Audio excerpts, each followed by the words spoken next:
Liberal لوگ کہتے ہیں کہ مولوی لوگ چوری کرنے والوں کو، دوسروں کی جان سے کھیلنے والے کو اتنا برا نہیں سمجھتے جتنا بے حیائی کو سمجھتے ہیں، جبکہ وہ تو کسی کی جان مال کا نقصان نہیں کر رہے۔ بے حیائی والے لوگ جان مال کا نقصان کر رہے ہیں۔ چوری کرنے والے کو ہم برا سمجھتے ہیں، تبھی تو ہم کہتے ہیں حکومت کو چاہیے اس کا ہاتھ کاٹ دے۔ جو بد نظری کر رہا ہے ہم اس کا ہاتھ کاٹنے کا حکومت کو حکم نہیں دیتے۔ چوری کرنے والے کو ہم کہتے ہیں حکومت کو چاہیے ہاتھ کاٹے، لیکن حکمران ہمارے اعتراض تو بہت کرتے ہیں، یہ مولوی لوگ چوری کو اتنا برا نہیں سمجھتے، بے حیائی کو سمجھتے ہیں۔ ہم کہہ رہے ہیں ہاتھ کاٹو، لیکن یہاں یہ آ کے ہاتھ نہیں کاٹتے، ان کو پتہ ہے کہ مسئلہ خراب ہو جائے گا۔ بہت سو کے اپنے ہی ہاتھ کٹ جائیں گے، حقیقت ہے نا، صحیح ہے نا۔ باقی بے حیائی سے کسی کا جانی نقصان نہیں ہے، یہ 100% غلط ہے۔ بے حیائی سے عورت کا استحصال ہے، عورت تباہ ہو جاتی ہے، کیونکہ جو لوگ بے حیائی پہ آتے ہیں وہ شادی بیاہ اس معاشرے میں دیر سے ہوتی ہے، تو لڑکی کو جو بیوی والے حقوق ہیں وہ نہیں مل رہے ہوتے۔ عورت کے گرل فرینڈ میں وہ حقوق نہیں ہے جو کس میں ہے، بیوی میں ہے، تو وہ گرل فرینڈ بنتی ہے، بیوی نہیں بنتی، تو بیڑا غرق عورت کا ہوتا ہے۔ تو اس کے یہ بھی حقوق العباد ہے کہ بے حیائی ختم کی جائے، تاکہ مرد اپنی خواہش پوری کرنے کے لیے کسی عورت کو بیوی بنائے اور پوری ٹینشن اٹھا لے وہ اپنے کندھوں پہ، جو اٹھاتا ہے مرد، شریف لوگ اٹھاتے ہیں۔ نماز کو قائم کیسے کیا جائے؟ میں نماز پڑھنا کہ 2 دن جس دن چھوٹے تو اس دن جرمانہ دیں، سزا دیں اپنے آپ کو۔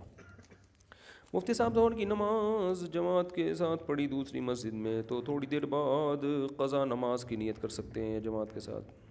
نہیں کر سکتے۔ جو وقتی نماز ہے اس میں قضا کی نیت نہیں ہو سکتی، جو قضا نماز ہے اس میں وقتی کی نیت نہیں ہو سکتی۔ ہاں ایک ہی نماز ہے، ظہر پڑھ رہے ہیں، وہ آپ پتہ نہیں چل رہا کہ قضا ہے کہ ادا ہے، تو بس ظہر کی نیت کر لو، وہ ہو جائے گی۔ کیا اذان بغیر وضو کے پڑھی جا سکتی ہے؟ جی بہتر نہیں ہے، پڑھی جا سکتی، لیکن مفتی صاحب میرا موبائل چوری ہو گیا، اس میں بہت ساری قیمتی چیزیں تھیں، کوئی وظیفہ بتاتے ہیں، بس دعا کریں اللہ تعالیٰ موبائل دلا دے آپ کا۔ دیکھو گوگل ڈرائیو پہ یا ایسے سافٹ ویئر آتے ہیں، اس میں اپنے سارا سنک کر کے رکھا کرو، تاکہ موبائل چوری بھی ہوتا ہے تو ای میل پاسورڈ آپ کے پاس موجود ہے، تو جس دوسرے موبائل میں جاؤ اس میں اب تو اتنے اچھے سافٹ ویئر آ گئے ہیں، جن کے پاس آئی فون ہے آئی کلاؤڈ میں اپنا ڈیٹا سیو رکھو، موبائل میں کچھ بھی نہیں رکھنے کا ہے، اب سمجھ رہے ہو؟ بیوقوف لوگ موبائل میں اپنی چیزیں محفوظ رکھتے ہیں، آئی کلاؤڈ میں ڈال کے رکھو، گوگل ڈرائیو میں ڈال کے رکھو، یا اور جس طرح کے اور بھی سافٹ ویئر ہیں ان میں ڈال کے رکھو۔ اس کا فائدہ یہ ہوگا موبائل چوری ہو بھی گیا تو آپ نے دوسرے موبائل میں ای میل پاسورڈ ڈالا، ٹھڑک سے سارا ڈیٹا آ گیا۔ بلکہ میں تو اپنے جتنے کام، وصیت نامے بھی میں نے ایسے سافٹ ویئر بنائے ہوئے ہیں، ان کے پاسورڈ شیئر کیے ہوئے ہیں اپنے دوستوں کو، بھائی میں جیسے ہی اللہ نہ کرے میں مر جاؤں، فوراً آپ نے پاسورڈ ڈالنا ہے، آئی ڈی ڈالنی ہے، پورا وصیت نامہ سامنے آ جائے گا، اور روزانہ اپڈیٹ کرتا رہتا ہوں اس کو، روزانہ کے حساب سے، بھئی اتنے پیسے فلاں سے لینے، اتنے پیسے فلاں کو دینے، جو پیسے لینے ہیں وہ بھی لکھو تاکہ وارثوں کا حق نہ مارا جائے، صحیح ہے نا، اور جو دینے ہیں وہ بھی لکھو تاکہ اگلے کا حق نہ مارا جائے۔ تو روزانہ اپڈیٹ کرتا رہتا ہوں، سنک ہوتا رہتا ہے، پورا ایک ہٹو بچوں کی طرح سیٹ اپ چل رہا ہے ہمارا الحمدللہ۔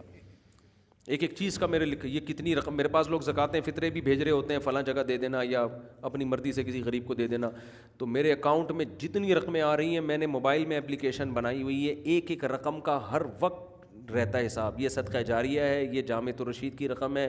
یہ زکوٰۃ کی رقم ہے، یہ فلانی رقم ہے، یہ وہ پورے فولڈر بنائے ہوئے ہیں، روزانہ وہ اپڈیٹ ہوتے رہتے ہیں، ان میں چینجنگ ہوتی رہتی ہے، اور اسی حساب سے وہ سنک ہو کے محفوظ ہوتے رہتے ہیں۔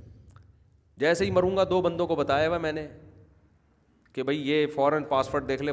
ایک رقم کا بھی نہیں پتہ، کنفیوژن ہوگی کہ یہ 1 روپیہ زکوٰۃ کا ہے یا یتیموں کا ہے، بیوہ کا ہے، کس کا ہے، ہر چیز الحمدللہ یہ کرنا لازمی ہے، کیونکہ موت زندگی کا کسی کا کوئی بھروسہ نہیں ہے، ایک ایک چیز الحمدللہ اپڈیٹ۔ تو آپ کو بھی مشورہ دے رہا ہوں اس طرح سے رکھیں، جتنے بھی ساری وصیتیں نا کاغذوں پہ لکھ کے رکھنا، کاغذ بکری کھا جاتی ہے، کوئی پتہ نہیں ہوتا، کاغذ گم گیا، آگ لگ گئی، خدا نخواستہ کوئی حادثہ ہو گیا، پوری فائلیں ہی غائب۔ تو اب یہ سب چیزیں ڈیجیٹل فارم میں لے کر آئیں۔